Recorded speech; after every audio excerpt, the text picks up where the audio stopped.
Bismillahirrahmanirrahim. Assalamualaikum warahmatullahi wabarakatuh. Wassalli wa salli ala Muhammad. Hasbunallahu wa ni'mal wakil wa ni'mal maula wa ni'man nasir. La haula wa la quwata illa billahil aliyyil azim. Amma ba'du. Semoga teman-teman kelas TAPL kelas A semoga dalam keadaan sehat walafiat, semoga tetap semangat. Hari ini hari Rabu 8 April 2020 kita akan membahas kuliah pada minggu ke-10 adalah kesadaran dan pelunakan air. Jadi kesadaran adalah digunakan terutama untuk karakteristik air minum ya, karena di sini akan mempengaruhi beberapa proses yang ada di konsumsi, tetapi memang tidak berkaitan erat dengan kesehatan ya. Dengan baku mutu untuk kesadaran di Indonesia adalah baku mutu air minum adalah 500 mg CaCO3 per liter. Kemudian tidak berkaitan dengan kesehatan karena memang dampak dari kesadaran adalah yang pertama adalah adanya pengaruh untuk terjadinya scaling. Scaling adalah kerak. Jadi kerak ini akan timbul karena adanya kesadaran. Kemudian scaling atau kerak ini biasanya akan muncul pada pipa air bersih atau air minum. Selain itu juga kerak akan muncul di boiler, karena boiler adalah untuk menghasilkan steam, maka terjadi pemanasan sehingga akan terbentuk kerak. Kemudian selain itu, selain terbentuknya kerak atau biasa kita sebut crown corrosion,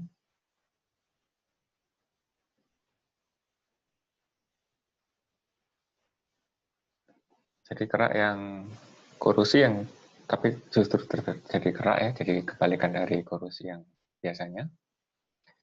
Selain itu adalah kesadaran menyebabkan penggunaan sabun menjadi lebih banyak karena menghalangi terjadinya reaksi saponifikasi. Kemudian pada pipa, jika terjadi pada pipa kerak pada pipa, maka itu akan terjadi mengganggu aliran pipa sehingga permukaan pipa akan mengecil sehingga akhirnya karena permukaan mengecil maka head loss akan membesar. Jika head loss membesar, maka tekanan airan berkurang, lama-lama juga akan tidak mengalir. Kemudian juga timbulnya kerak pada alat plumbing sehingga akan mengganggu proses dari di pengaliran di alat plumbing, misalkan di valve ya. Kemudian untuk ke hardness, jadi ada beberapa angka yang dari literatur tentang nilai dari hardness. Ya, tentu saja kalau di Indonesia air dikatakan air memiliki kesadaran tinggi jika lebih baku mutu 500 mg CaCO3 per liter. Apa itu kesadaran? Kesadaran adalah hakikatnya adalah air ketika mengandung ion 12. Ya, ion 12 termasuk juga yang kuliah sebelumnya adalah FeMn ataupun besi dan mangan. Sedangkan untuk anion itu akan menentukan kesadaran itu akan menjadi kesadaran sementara atau kesadaran tetap. Satuan yang digunakan secara internasional untuk kesadaran adalah miligram per liter CaCO3. Dampaknya, saya ulangi lagi adalah terjadinya kerak pada pipa, kemudian mengurangi, karena adanya kerak akan mengurangi dimensi pada pipa, kemudian pada boiler akan meningkatkan energi untuk memanaskan air, karena adanya kerak, tentu saja. Berikut ini adalah reaksi terjadinya menghalangi terjadinya saponifikasi ya. Jadi kalau terjadi air sada, maka sulit terbentuknya buih pada sabun. Bagaimana terjadinya air sadah dalam kondisi alami? Adalah terjadinya hujan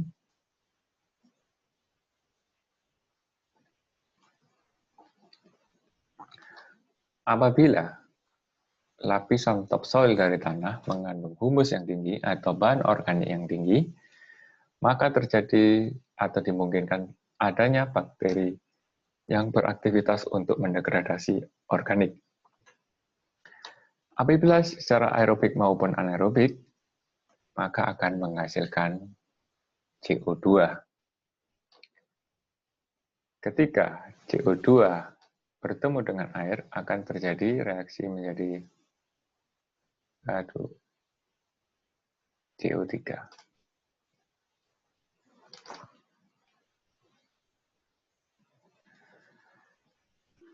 Sehingga di sini akan terbentuk kesadaran sementara.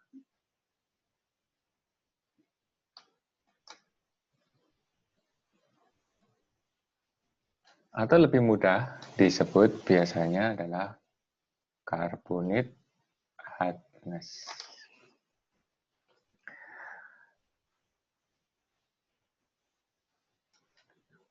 Kemudian untuk kesadaran tetap,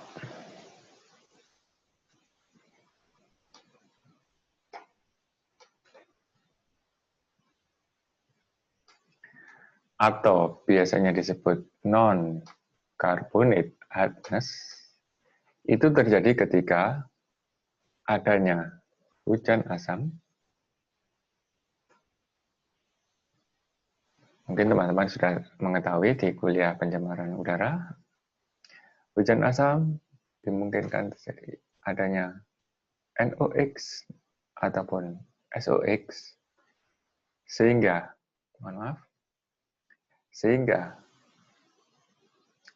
air yang terjadi adalah seperti ini ya, H2SO4. Sehingga kalau hujan dan di lapisan tanah ada ion 12, misalkan di daerah Gresik, Tuban, di daerah-daerah yang menghasilkan semen biasanya banyak batuan-batuan yang mengandung kalsium ataupun magnesium. Jika kontak dengan ion 12 akan terbentuk kesadaran tetap.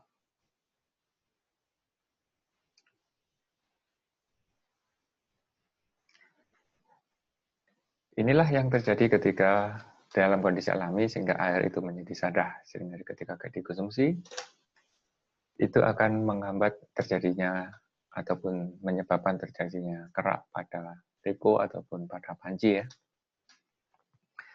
Kemudian untuk proses pengolahan dari kesadaran, ada yang disebut dengan water softening atau pelunakan air.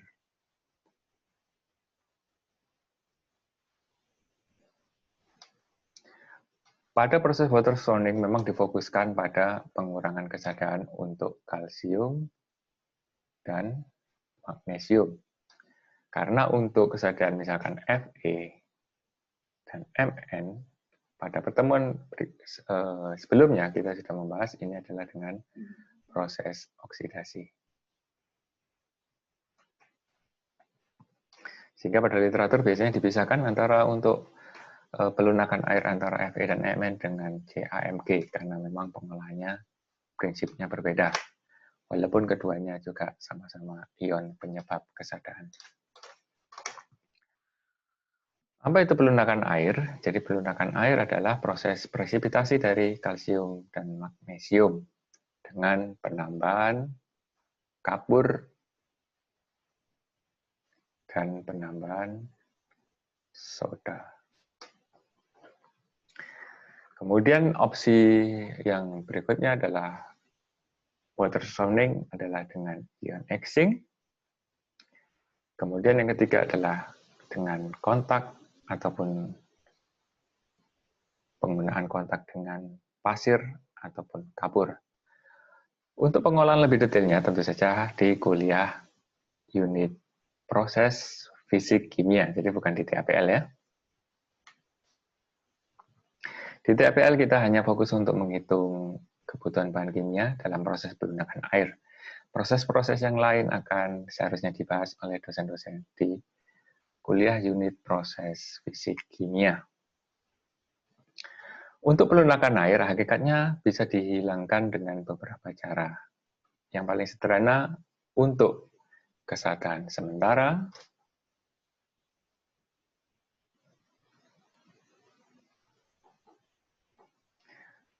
adalah dengan proses pemanasan. Oleh karena itu, ketika ibu-ibu di rumah memasak dengan air dalam kondisi sadar, maka pancinya akan terbentuk kerak. Jika kalsium, maka keraknya akan berwarna putih. Jika ada besi, maka keraknya adalah putih, mungkin sedikit ada warna kuning, karena memang ada ion besi. Sedangkan untuk proses pelunakan air untuk kesadaran tetap,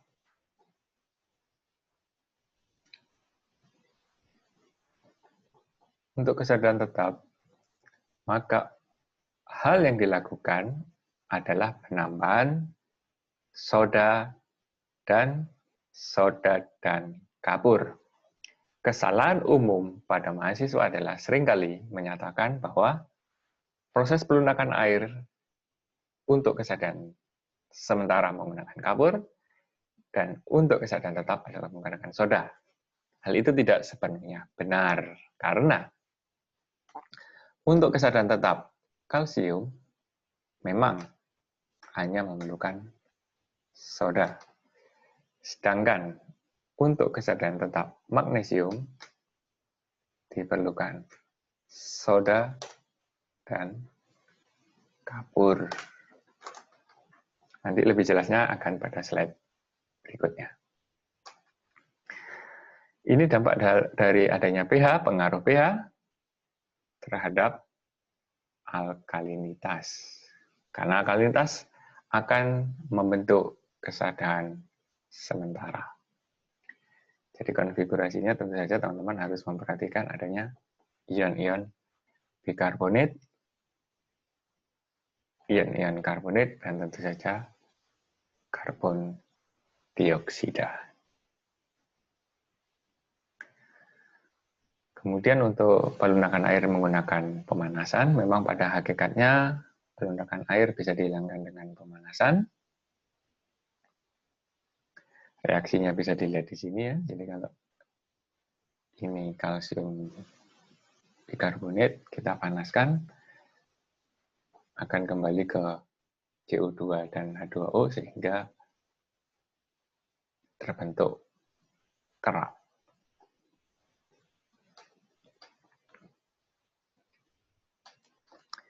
Berikut ini adalah temperatur berdasarkan literatur untuk terjadinya kerak ataupun water softening pada proses pemanasan.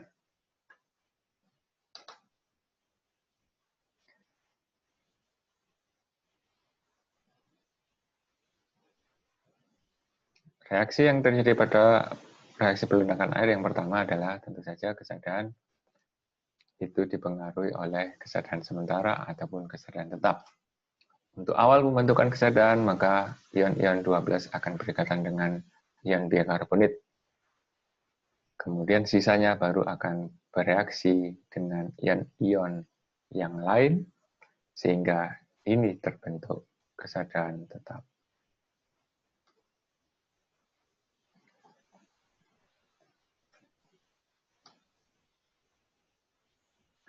Ini adalah contoh perhitungan dari proses pelunakan air. Jadi pelunakan air memang ada beberapa metode. Yang pertama tentu saja menggunakan mol ekivalen.